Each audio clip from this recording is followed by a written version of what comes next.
Karena menurut gue banyak masalah di negara ini yang sebenarnya bisa kita solve kalau kita menerapkan instant start. Exactly. Tapi saya tidak maksudkan dengan berhubungan dengan orang ya, tidak ya. Yang saya maksudkan ini berhubungan dengan misalnya aplikasi. Oke. Mungkin teman-teman di sini tahu, teman-teman di sini yang pernah ke China mungkin bahwa di sana itu status quo-nya adalah yang kita sebut sebagai mini app.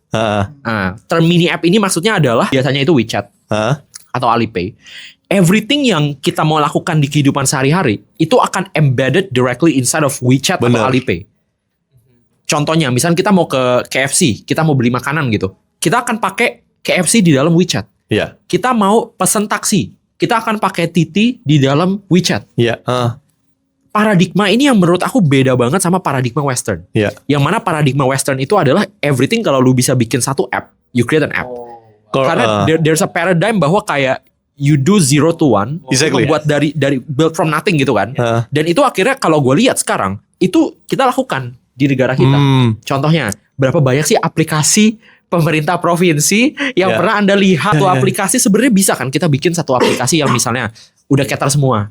Tapi enggak, kita lakukan apa? Satu aplikasi untuk cek nomor polisi, satu aplikasi untuk bayar PAM atau dan lain-lain lah. Gitu.